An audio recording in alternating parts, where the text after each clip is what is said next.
आपका सादर अभिवादन। आज हम बात करने जा रहे हैं केतु ग्रह के गोचर की।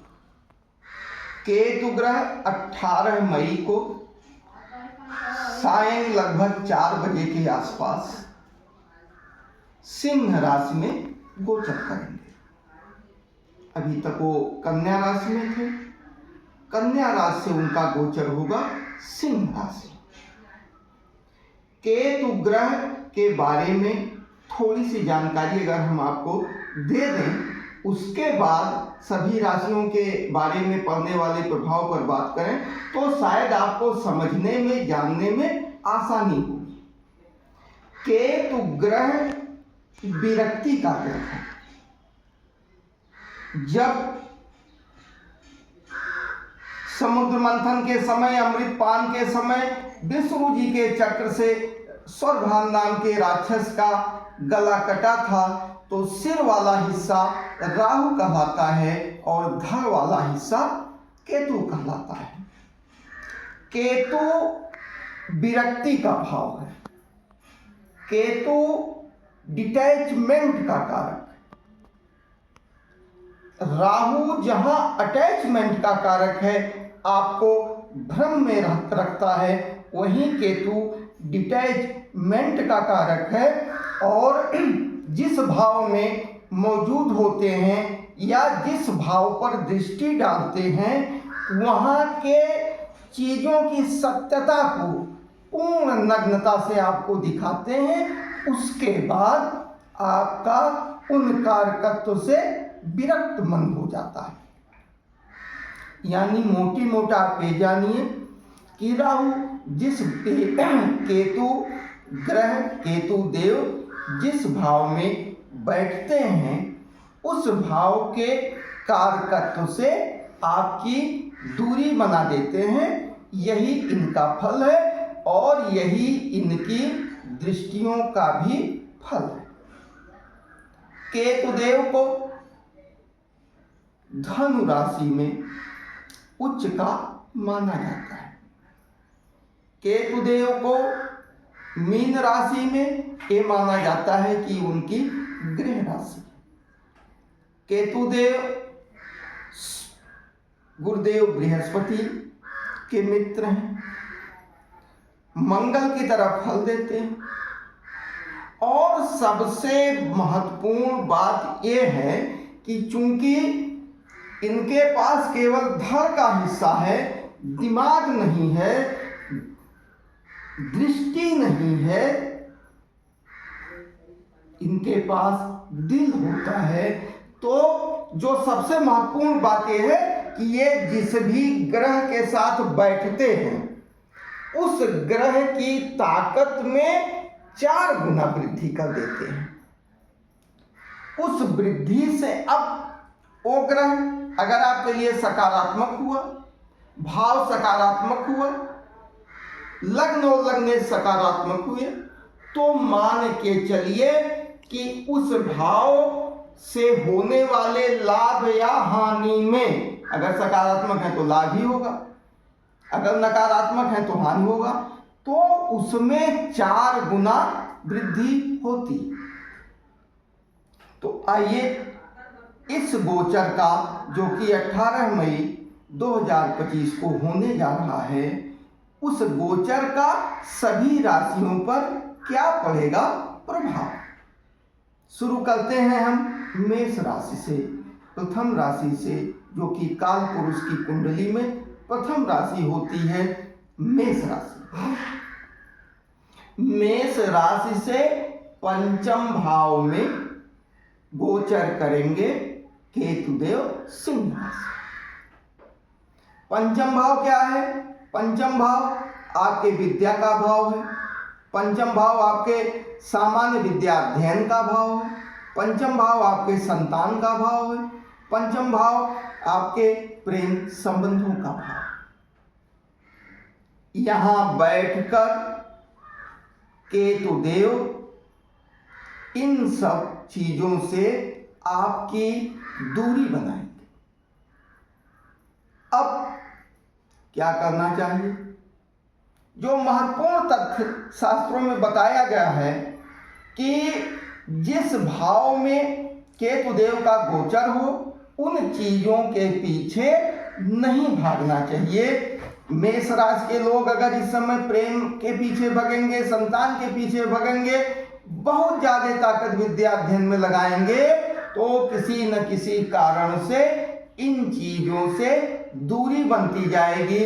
अगर मेष राशि के जातक के ऊपर इस तरह से प्रभाव दृष्टिगोचर हो रहे हैं तो वो सतर्क हो जाए और केतु देव को प्रसन्न करके जो है वो लाभ उठाएं। इसी के साथ वृष राशि से चौथे भाव में केतु देव का गोचर होगा। चौथा भाव आपके वाहन का, आपके वाहन सुख का, आपके भवन का, भूमि का, माता का संबंध चौथे भाव से होता है। चौथे भाव में केतु देव का गोचर इन चीजों से आपको दूर कर सकता है। तो अगर इस तरह की घटनाएं आपके जीवन में हो रही हैं तो आप मान के चलिए कि केतु देव का प्रभाव आपके ऊपर आ रहा है। वाहन को सावधानी से चलाएं, माता के स्वास्थ्य का ध्यान रखें और अगर भवन पर, भूमि पर बिक्री जैसी चीज़ों का दबाव बढ़ रहा है तो आप योग्य विद्वानों से केतु देव को शांत करवा के जो है अपने भूमि भवन की सुरक्षा का भी कार्य जरूर करें। इसी के साथ मिथुन राशि से तीसरे भाव में गोचर हो रहा है। तीसरे भाव में केतु देव का गोचर शुभ लाभ देगा। आपके लिए आपके पराक्रम में, आपके हौसले में वृद्धि होगी, छोटे भाइयों का सहयोग मिलेगा, आपकी ताकत में इजाफा होगा। तो तीसरा गोचर लाभप्रद होगा क्योंकि यहाँ से सप्तम दृष्टि नवम भाव पर होगी तो धर्म और भाग्य पर भी असर पड़ेगा। तो तीसरे गोचर को या मिथुन राशि के लोगों को केतु देव से लेकर थोड़े से सुख की अनुभूति हो सकती है। इनके बिगड़े हुए कार्य इनके परिश्रम के द्वारा, इनके साहस के द्वारा बनते हुए नजर आ सकते हैं। बाकी दुस्साहस ना करें, भाइयों से संबंध बनाकर रखें तो आपको लाभ होगा। इसी के साथ कर्क राशि से दूसरे भाव में केतु देव का गोचर है। आपको अपने वाणी से विरक्ति हो सकती है, आपकी वाणी में बाधा आ सकती है, बोलने की क्षमता में बाधा आ सकती है। पैतृक संपत्ति से आपकी दूरी बन सकती है। पैतृक संपत्ति पर, अचल संपत्ति पर दबाव बन सकता है। ये भी हो सकता है कि आपको कुछ दिनों के लिए अचल संपत्ति से, पैतृक संपत्ति से दूर होना पड़े। अगर इस तरह की परिस्थिति आती है तो आप मानिए कि जो है केतु देव का प्रभाव आपके ऊपर। सिंह राशि में, खुद राशि में ही केतु देव का गोचर हो रहा है। राशि आपकी मानसिक स्थिति का द्योतक होता है गोचर में, क्योंकि चंद्र राशि से ही गोचर देखा जा सकता है। तो आपको मानसिक रूप से, अपने शरीर से विरक्ति का भाव हो सकता है, आपका मन खिन्न हो सकता है, आपके मन में विचलन हो सकता है, आपको तमाम विषय ऐसे मिलेंगे, सारे विषयों से विरक्ति का अनुभव होगा। तो इस तरह की अगर समस्या आती है तो पुनः मैं कहूँगा कि जो है आप केतु देव की आराधना करके उनको प्रसन्न करिए। इसी के साथ सिंह राशि में बैठकर उनकी सप्तम दृष्टि कुंभ राशि पर पड़ती है तो कुंभ राशि के जातकों के ऊपर भी इनका असर पड़ेगा और कारकत्व में प्रभाव पड़ सकता है, अंतर आ सकता है, लाभ हानि की घटनाएं हो सकती हैं। ये इनके दृष्टि का प्रभाव हो सकता है। इसी के साथ कन्या राशि से केतु देव का गोचर 12वें भाव में होगा। 12वें भाव में गोचर करते हुए केतु देव आपके पूर्वकृत कर्मों के आधार पर आपका खर्च दवाइयों में करवा सकते हैं, आपका खर्च जेल, पुलिस, थाना, कचहरी में करवा सकते हैं। तो आप यहाँ अपने व्यय को संतुलित करने का कार्य करें। आप कुछ न कुछ व्यय अगर धर्मार्थ कार्यों में करते रहते हैं, आध्यात्मिकता में समय देकर, मंदिरों में कुछ समय देकर, मंदिरों में कुछ दान देकर, जेल में कुछ दान देकर, कचहरी में किसी पीड़ित की मदद करके अगर उस पर आप व्यय करते हैं तो केतुदेव के दुष्प्रभाव का असर आपके ऊपर कम पड़ेगा। मेरे कन्या राशि के जातकों को लिए यही सुझाव है कि कुछ न कुछ व्यय करते रहें इन विषयों पर। आप किसी को दवा खरीद के दे दीजिए, आप दवा खरीद के दे देंगे तो उसका दुष्प्रभाव आपके ऊपर नहीं आएगा, पीड़ित की मदद भी हो जाएगी। तो इन विषयों से आपकी दूरी हो जाएगी, बीमारी बढ़ जाएगी, दवा समझ में नहीं आएगा, चिकित्सक समझ ही नहीं पाएंगे कि आपको कौन सी बीमारी है, तो व्यय बढ़ता जाएगा। और एक चीज और, आप बीमारियों को खोजने का प्रयास न करें। आप अगर कोई न्यायालय में मुकदमा है तो उसके पीछे बहुत पढ़ने की कोशिश ना करें। जो जो पीछे पढ़ते जाएंगे त्यों त्यों जो है वो चीज़ें आपसे दूर हो जाएंगी। तो आप केतुदेव के इस गोचर को समाप्त होने का इंतजार करें, धर्मार्थ कार्यों में व्यय करते हैं। इसी के साथ तुला राशि के जातकों के 11वें भाव में केतुदेव का गोचर होगा। 11वें भाव में गोचर करने वाला ग्रह हमेशा लाभ देता है। केतु भी लाभ देंगे, आपके आमदनी में बढ़ोतरी हो सकती है, आपके बड़े भाइयों का सहयोग आपको मिल सकता है। किंतु मेरी एक सलाह है तुला राशि के जातकों के लिए कि आप आमदनी के पीछे मत भागिए। आपने भागना बंद कर दिया तो आमदनी शुरू हो जाएगी। आप अगर आय के पीछे भागेंगे, जितने ज़्यादा प्रयास करेंगे, आय, नियमित आय आपसे दूर होता जाएगा। तो निष्पक्ष भाव से जो भी आपका कर्म है, कर्म करते रहे, केतुदेव आपको अच्छे फल देंगे। इसी के साथ वृश्चिक राशि के जातकों के लिए केतुदेव 10वें भाव में गोचर करेंगे।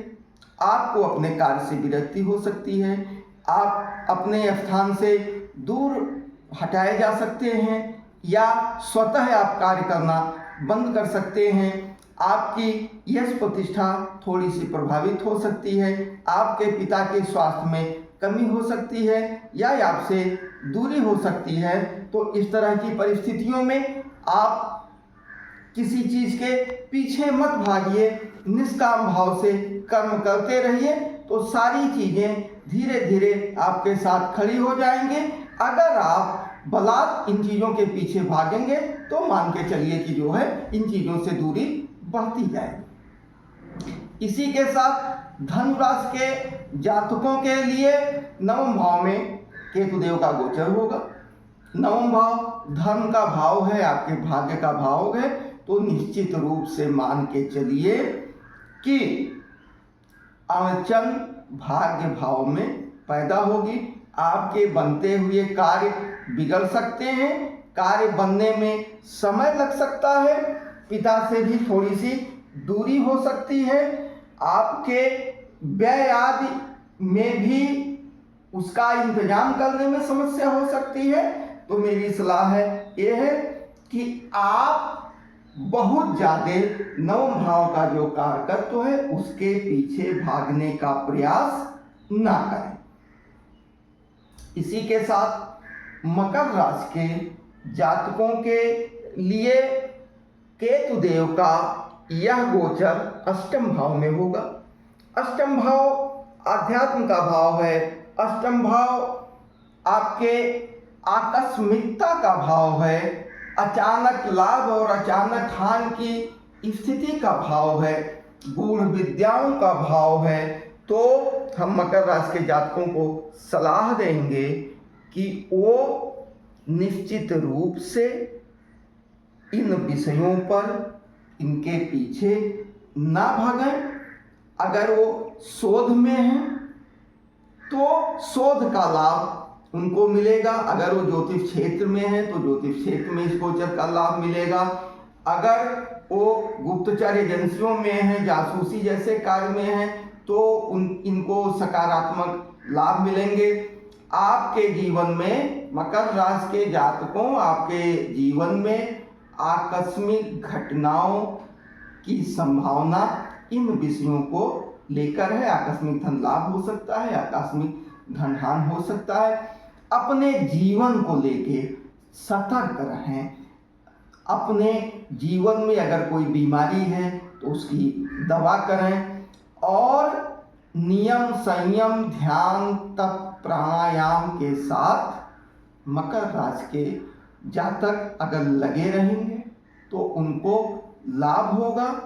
वाहन बहुत सावधानी से चलावें। जीवन को सुरक्षित रखने का हर उपाय मकर राशि के जातक जरूर करें। इसी के साथ कुंभ राशि के सप्तम भाव में केतु देव का गोचर होगा। सप्तम भाव आपके जीवन साथी का भाव है, आपके व्यापारिक साझेदारी का भाव है, व्यापार का भाव है, एक तरह से आमदनी का भी भाव है, और आपके कर्म का भाव है। तो आप जीवन साथी से संबंधों को लेकर सतर्क रहें। दूरी बनने के आसार दिखाई दे रहे हैं। ये दूरी स्वतः आपकी विरक्ति के कारण होता है। राहु के बनाए गए दूरी में तो जीवन साथी आपको छोड़ के भाग जाएगा, लेकिन केतु जब जीवन साथी से विरक्ति देता है तो आप स्वयं यह निर्णय लेंगे कि ये संबंध ठीक नहीं है, और आपके मन में एक विरक्ति और निष्कामता का भाव आ जाता है। तो जीवन साथी से संबंध के में, व्यापार से संबंध में, साझेदारों से संबंध में आप सतर्कता बरतें। आपके मन में इनसे विरक्ति का भाव, इनसे दूर रहने का भाव आ सकता है, तो आप इसको लेकर जरूर सतर्क रहें। इसी के साथ मीन राशि के जातकों के लिए केतु देव का गोचर छठे भाव में होगा। छठे भाव में केतु देव का गोचर शुभ फल प्रदान करता है, बशर्ते कि आप इनके पीछे ना भगें। छठा भाव रोग का भाव होता है, कर्ज का भाव होता है, शत्रुओं का भाव होता है, और प्रतियोगी परीक्षाओं का भाव होता है। आप अपने तरफ से जब प्रयास करना छोड़ देंगे, कब आपके शत्रु समाप्त हो जाएंगे, आपका रोग समाप्त हो जाएगा, आपका ऋण समाप्त हो जाएगा, प्रतियोगी परीक्षाओं में विजय मिलेगी। बस यही है करना है आपको कि इनके पीछे ना भगें। एक अरुचि जैसा भाव अगर आप रखते हैं तो निश्चित रूप से केतुदेव आपकी मदद करेंगे। तो ये सभी 12 राशियों पर केतुदेव के गोचर का पड़ने वाला प्रभाव हमने आपको बताया। निश्चित रूप से इस जानकारी का लाभ उठा के आप केतुदेव के दुष्प्रभावों से बचे रह सकते हैं। केतुदेव की आराधना के लिए, केतुदेव की प्रसन्नता, कृपा प्राप्त करने के लिए गणेश अथर्व शीर्ष का पाठ अगर आप करते हैं तो केतुकृत दुष्प्रभावों का शमन होगा और आपका जीवन सुगम होगा।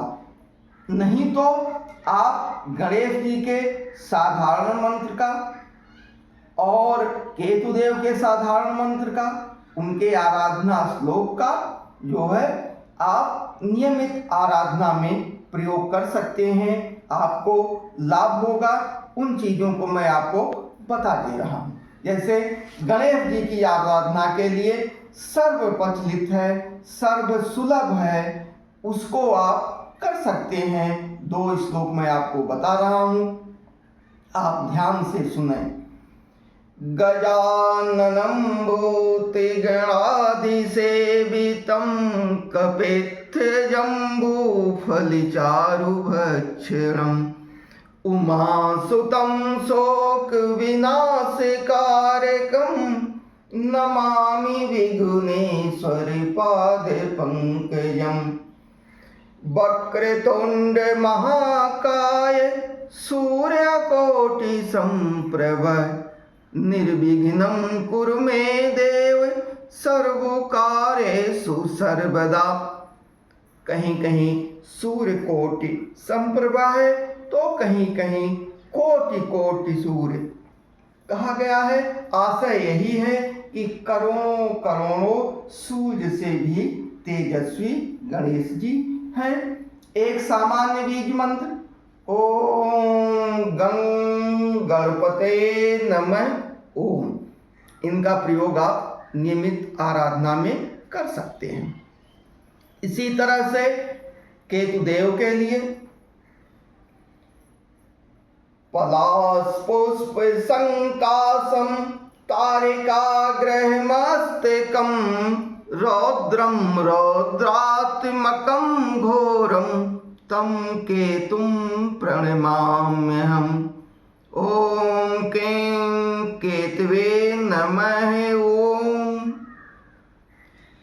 साथियों, जितने भी मंत्र होते हैं उनका उच्चारण करने पर सही ढंग से हमारे शरीर के अंदर नाड़ियों पर प्रभाव पड़ता है और जिस ग्रह के कारण हमारी जो नाड़ियाँ दूषित होती हैं, अच्छे फल देने में असमर्थ होती हैं, उनका शोधन होता है। शोधन होने के बाद हमारे जीवन में सुगमता का रास्ता बनता है। तो जब आप मंत्र जप करते हैं तो आपके अंतःकरण में प्रारब्ध के द्वारा संचित पापों का क्षय होता है। पाप पुण्य की परिभाषा में हमारे पूर्व जन्म के कृत कर्म ही हमारा आने वाले जन्मों में काफी समय तक पीछा करते रहते हैं। उसी का फल हमको वर्तमान जीवन में मिलता है, पीड़ा के रूप में, रोग के रूप में, शोक के रूप में, अपयश के रूप में। हर ग्रह का कारकत्व अलग अलग होता है।